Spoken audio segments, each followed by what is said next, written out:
இப்போ அஜித் சாரோட படம் ரிலீஸ் ஆகுதுன்னா அஜித் ஃபேன்ஸ் வந்து கொண்டாடுவாங்க. இப்போலாம் ரொம்ப திமுக ஃபேன்ஸ் தான் அதிகமாக வந்து கொண்டாடுறாங்க.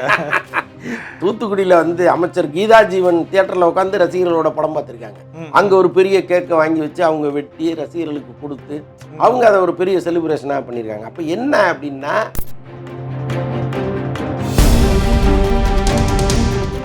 இல்லை சார், இப்போ எப்போது அஜித் படம் ரிலீஸ் ஆச்சுன்னா விஜய் ஃபேன்ஸ் தான் அடிப்பாங்க. இப்போ இவங்களாம் வந்து அஜித் ஃபேன்ஸை தாண்டி இல்லை படம் நல்லா இருக்குன்னு இவங்க ஒரு முட்டு கொடுத்துட்டு தூக்கிட்டு இருக்காங்க அந்த படத்தை. அப்போ மேலிடத்துல இருந்து சொல்லியிருப்பாங்க, இந்த படத்தை கை வைக்காதீங்க, நாளைக்கு அது நமக்கு பெரிய பிரச்சனையாக முடிஞ்சிடும் அப்படின்னு மேலிடத்துலேருந்து சொன்னதுனால தான் இவங்க எல்லாருமே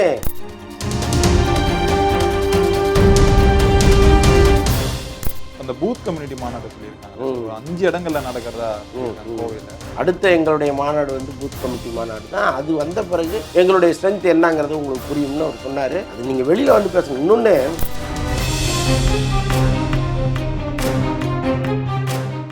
இப்போ அதிமுகவோ திமுகவோ அல்லது பிஜேபியோ நிறைய தளபதிகள் இருக்காங்க. இப்போ அங்கே அவ்வளோ பேர் இருக்காங்க. இங்கே தாவேக்காவில் யார் இருக்கு? குஷியானந்த மேடையில் ஏற்றினா இருக்கிற ஓட்டும் போயிடும் போல இருக்கு. அப்படி ஒரு நிலைமை அங்கே இருக்கு. பேசுவதற்கான ஆட்களை முதல்ல நீங்கள் ரெடி பண்ணணும். அவங்கள 2ஆம் தளபதிகளை நீங்கள் உருவாக்கணும். அப்போ தான் இந்த கட்சிங்கிறது வந்து ஒன்று இருக்குங்கிறதே தெரியும்.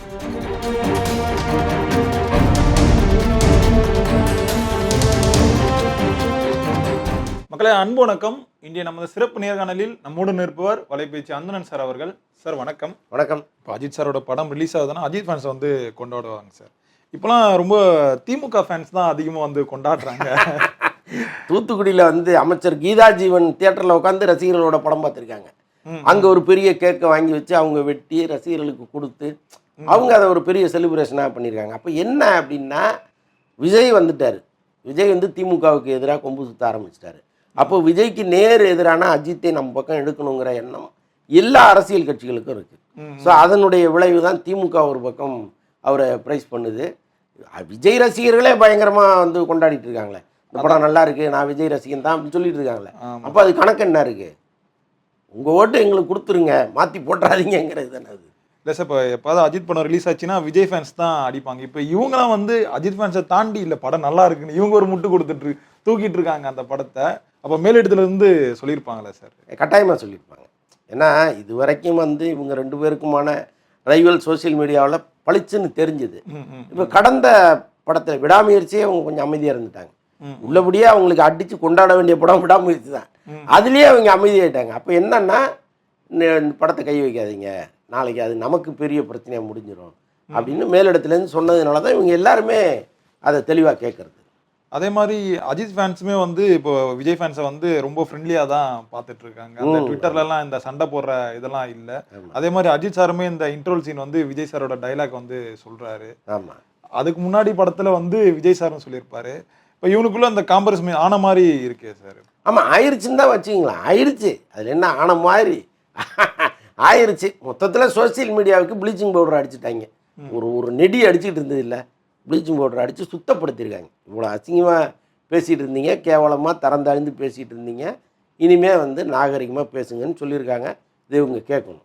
இப்போ அடுத்த படம் வந்து ரெட் ஜெயிண்ட் வந்து தயாரிக்கிறதா இருந்ததுன்னு சொல்லியிருந்தீங்க. யார் ரெட் ஜெயிண்ட் தயாரி? அஜித் சாரை வச்சு. ஆமாம்மா, அது ஒரு பக்கம், அது பேச்சுவார்த்தை நடந்துட்டு இருக்கு. இன்னொன்று, இப்போ அந்த ஆகாஷ் முரளி அவர் தானே வந்து பராசக்தி படம்லாம் தயாரிச்சுட்டு இருக்காரு. தனுஷ் படத்தையே அவர் தான் தயாரிக்கிறதா ஒரு பேச்சுவார்த்தை போயிட்டுருக்கு. ஆக்சுவலாக தனுஷ், அஜித், ஆகாஷ் முரளி. ஆகாஷ் முரளி வேற, ரெட் ஜெயிண்ட் வேற இல்லைல்ல, எல்லாமே கிட்டத்தட்ட ஒன்று தானே. ஸோ அதனால் இவ்வளோ நாள் வந்து விஜய் சார் வந்து எங்கேயுமே வந்து அதிமுக குறித்து பேசியிருக்க மாட்டார் சார். ரொம்ப அமைதியாக இருப்பாங்க. அவங்களும் அதே மாதிரி விஜய் சாரை வந்து எங்கேயுமே எதிர்த்து பேசியிருக்க மாட்டாங்க. நல்ல விதமாக தான் பேசிகிட்டு இருந்தாங்க. நேற்று வந்து கூட்டணி வந்து உறுதியாகுது. இன்னைக்கு வந்து அறிக்கை வந்து கொடுத்துருக்காரு விஜய் வந்து. பாஜகவும் அதிமுகவும் வந்து மக்கள் வந்து விரட்டடிப்பாங்கன்னு சொல்லியிருக்காரு. இது எப்படி சார் பார்க்குறீங்க? இல்லை, அது வந்து விஜயே எதிர்பார்க்காத ஒரு ட்விஸ்டாக மாறிடுச்சு. ஆக்சுவலாக எடப்பாடி விஜய் இந்த கூட்டணி வந்து, அதாவது அதிமுக தாவேகா கூட்டணி நடக்க போகுதுங்கிற மாதிரி தான் அரசியல் சூழல்கள் இருந்துச்சு. ஸோ அதனால தான் வந்து ஏடிஎம்கே எப்பயுமே டச் பண்ணாமல் திமுகவை மட்டும் பேசிகிட்டு இருந்தார். ஆனால் இங்கே அரசியல் கணக்குகள் வந்து வேறையாக முடிஞ்சிருச்சு. எடப்பாடி மிரட்டப்பட்டார், அவருடைய சம்பந்தி தொடர்பான வருமான வரி விலக்கு, இடி, அது இது எல்லாம் சேர்ந்து தான் அவர் இன்றைக்கி சரண்டர் ஆகிட்டாருங்கிற மாதிரி சொல்கிறாங்க. எடப்பாடி முகத்துலையும் ஈயாடல. நீங்கள் அமித்ஷா கூட ஒரு பேசாமல் ஒரு கூட்டணி வந்து, அதான் சொல்கிறேன்னே, அவர் என்னோட இழ வீட்டுக்கு போன மாதிரி உட்காந்துருக்காங்க ஒரு கூட்டணி அறிவிக்கிற இடத்துலையே. ஸோ அப்படி தான் வந்து ஒரு பொருந்தா கூட்டணியாக அது மாறி இருக்கு. இதை வந்து விஜயே எதிர்பார்த்துருக்க மாட்டார்.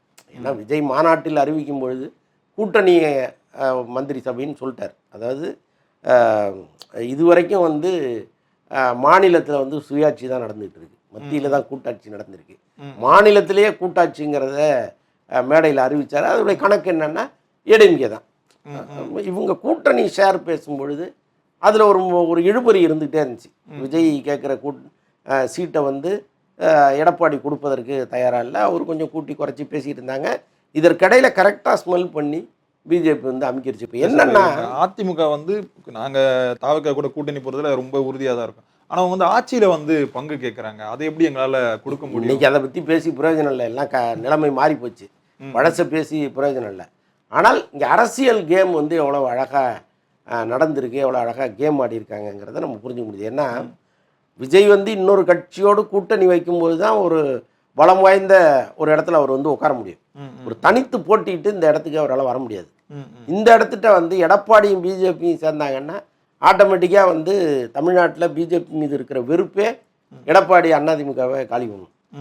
அப்போ இந்த கட்சியும் ஒழிஞ்சுது, புதுசாக வந்த தாவேக்காவும் ஒழிஞ்சுது, மீண்டும் திமுக வருங்கிற அளவுக்கு இங்கே காய்கள் நகர்த்தப்பட்டிருக்கு. பிஜேபிக்கே தெரியும் இப்படி ஒரு கூட்டணியை நாம் அமைச்சோம்னா திமுக தான் வரும்னு. அப்போ ஏதோ ஒரு கணக்கு அவங்களுக்கும் இருக்குது. இப்போ விஜய் சொன்ன மாதிரி மறைமுக கணக்கு திமுகவுக்கும் பிஜேபிக்கும் இருக்குன்னு சொன்னார்ல, ஒருவேளை உண்மையோன்னு நினைக்கிற அளவுக்கு இன்றைக்கி சூழல்கள் இருக்கு. பார்ப்போம் எதிர்காலத்தில் வந்து ஒருவேளை இதே வந்து ஒரு வருஷத்துக்கு முன்னாடி அறிவிச்சிருக்கிறாங்க. அந்த தேர்தல் நெருங்கி சீட் ஷேரிங் பேசும் பொழுது ஒரு பிரச்சனை வரும், அதிமுகவுக்கும் பிஜேபிக்கும் ஒரு பிரச்சனை வரும். ஒருவேளை அன்னைக்கு எடப்பாடி நான் கூட்டணியிலேருந்து வெளியேறேன்னு சொல்லிட்டு திடீர்னு வந்து தாவே கூட இணைவதற்கும் வாய்ப்பு இருக்குது. அதெல்லாம் உள்ள கூட்டணி கணக்குகள் ஒவ்வொருத்தருக்கும் ஒவ்வொரு மாதிரி இருக்கும். அதை இப்போ வெளிப்படையாக சொல்ல மாட்டாங்க, எல்லாமே யூகம்தான். அது பார்ப்போம், இன்னொரு ஒரு வருஷம் இருக்குல்ல. இப்போ வந்து சீமான் வந்து இந்த கூட்டணி போகிறதுக்கு வந்து இப்போ தயார் நிலையில் வந்து இருந்தார் சார். இப்போ பாஜக கூட வந்து அதிமுக கூட்டணியில் வந்து போயிட்டாங்க. இப்போது சீமான் வந்து அதிமுக கூட்டணி போகிறதுக்கான வாய்ப்பு இருக்கா? கிடையவே கிடையாது. அவர் வந்து எப்போவுமே தெளிவாக இருக்கார். இப்போ நேற்று கூட அறிவிச்சிட்டார் கூட்டணி கிடையாதுன்ட்டார். இதே வந்து எடப்பாடி பழனிசாமி பல முறை வந்து சீமானை கூட்டணியில் இணைக்கணுங்கிற முயற்சியெல்லாம் எடுத்திருக்கிறார்.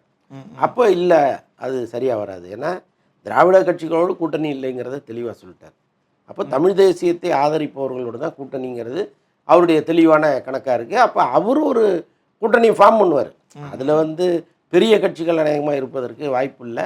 ஆனால் இப்போ என்ன சொல்கிறாங்கன்னா தாவேக்காவும் நாத்தாக்காவும் சேருவதற்கான சூழல் இருக்குதுன்னு சொல்கிறாங்க. அது எந்த அளவுக்கு சாத்தியம்னு நமக்கு தெரியல. விஜய் அப்படி ஒரு ரிஸ்க் எடுப்பாரான்னு எனக்கு தெரியல. ஏன்னா பெரியாரை ரொம்ப இழிவாக பேசி பெரியாரை பெரிய எதிரியாக நினச்சி சீமான் பேசுவதை விஜய் ஆதரிக்கிறார்னு ஒரு பொருள் முடியும். அப்படி விஜய் வந்து ஒரு முடிவு எடுத்தாருன்னா அது விஜய்க்கே பின்னடைவாக மாறும். ஸோ அப்படிலாம் சூழல் இருக்கும்போது இவங்க ரெண்டு பேரும் சேருவாங்களான்னு நமக்கு தெரியல. விஜயகாந்த் வந்து உயிரோடு இருக்கும் போது தேமுதிகவுக்கு வந்து 41 சீட்டுகள் வந்து ஜெயலலிதா வந்து கொடுத்துருந்தாங்க சார். இந்த எலெக்ஷன் நெருங்குது, வெறும் 9 சீட்டு தான் வந்து தரதா சொல்லியிருக்காங்க அதிமுக தரப்புல தேமுதிகவுக்கு. இல்லை அதுவே அதிகம்னு தான் நான் நினைக்கிறேன். ஏன்னா இப்போ அவங்களுக்கு ஒரு பெரிய செல்வாக்கெல்லாம் எங்கேயுமே கிடையாது. விஜயகாந்த் மறைவுக்கு பிறகு ஒன்றும் பெருசாக செல்வாக்கு இல்லை. அவங்களும் வந்து பண்ணுகிற அரசியல் வந்து அவ்வளோ தெளிவாக ஞானமாக இல்லை. ஸோ அப்படி இருக்கும் பொழுது கிடைக்கிறத வாங்கிட்டு அவங்க ஓகேன்ட்டு போகிறது தான். இப்போ இன்னைக்கு வந்து ப்ரெஸ் மீட் கொடுத்துருந்தாங்க. இப்போ நாங்கள் வந்து யார் கூட்டணியிலையும் வந்து இல்லை, நாங்கள் தனியாக தான் இருக்கணும் வந்து சொல்லியிருக்காங்க பிரேமலதா. அவங்க தனியாக தான் இருக்கணும். அவங்க என்னப்பா அவ்வளோ பெரிய ஸ்ட்ரென்த் இருக்கா என்ன? ஒன்றுமே கிடையாது. யார் கூட்டணி கூப்பிட்றாங்களோ போயிட்டு அங்கே கொடுக்குற சீட்டை வாங்கிட்டு இருந்தாங்கன்னா தான் அது அவங்களுக்கு சரியான அரசியலாக இருக்கும். இல்லை முடியாது அப்படின்னு அவங்க பேரம் பேசுகிற இடத்துலையே அவங்க இல்லை முதல்ல. அப்படி தான் இருக்குது அவங்க ஸ்ட்ரென்த்து. சார் அதுக்குன்னு ஒரு டபுள் டிஜிட்லையாவது கேட்டிருந்தாங்க, சிங்கிள் டிஜிட்டில் இல்லைங்க. அவர் விஜயகாந்த் இருக்கும்போது இருந்த லெவல் வேற இல்லை. அவர் சிங்கம் மாதிரி முழங்கிட்டு இருந்த காலங்கிறது வேற. அவர் என்னைக்கு நோய்வாய்ப்பட்டு படுத்தாரா அப்படியே அவருடைய உடல்நிலை மாதிரியே மெல்ல மெல்ல தேய்ந்து அது கிட்டத்தட்ட ஒரு அஸ்தமன லெவலில் தான் இருக்குது. பட் இருந்தாலும் ஆரம்பித்த கட்சியை ஒன்றும் செய்ய முடியாது, நடத்திட்டு இருக்காங்க. அவ்வளோதான். இப்போ அவங்க வந்து விஜய் கூட கூட்டணி வரதுக்கான வாய்ப்பு இருக்கா சார் தேமுதிக? அதுக்கு வாய்ப்பு இருக்குது. இப்போவே வந்து சொல்கிறாங்க நாங்கள் யார் கூடயும் கூட்டணி இல்லை, தேர்தல் வரும். இல்லை அதுக்கு வாய்ப்பு இருக்குது. பட் விஜய் என்ன பண்ணுவார்னு ஒன்று இருக்குல்ல. விஜய் வந்து இப்போ அதிமுக திமுக கொடுப்பதை விட அதிக சீட்டுகள் கொடுப்பாரா அப்படிங்கிறதெல்லாம் தெரியல. பட் வாய்ப்பு இருக்குது.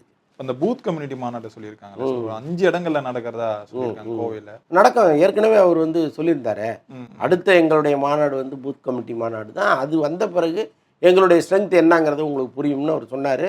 அது வந்து கிட்டத்தட்ட அதை நோக்கி தான் அவங்க ட்ராவல் பண்ணிகிட்டு இருக்காங்க. இப்போவும் வந்து இந்த எடப்பாடி பிஜேபி கூட்டணி தொடர்பாக இவர் கொடுக்குற அறிக்கையெல்லாம் வந்து ஏதோ அறிக்கையை கொடுத்தோம் வீட்டுக்குள்ளே இருந்தோம், அறிக்கையை கொடுத்தோம் வீட்டுக்குள்ளே இருந்தோங்கிற மாதிரியே இருக்குது. அது நீங்கள் வெளியில் வந்து பேசணும். இன்னொன்று, இப்போ அதிமுகவோ திமுகவோ அல்லது பிஜேபியோ நிறைய தளபதிகள் இருக்காங்க. ஒன்றுமே இல்லாத பிஜேபிக்கே தமிழ்நாட்டை பொறுத்தளவுக்கு நான் சொல்கிறேன்.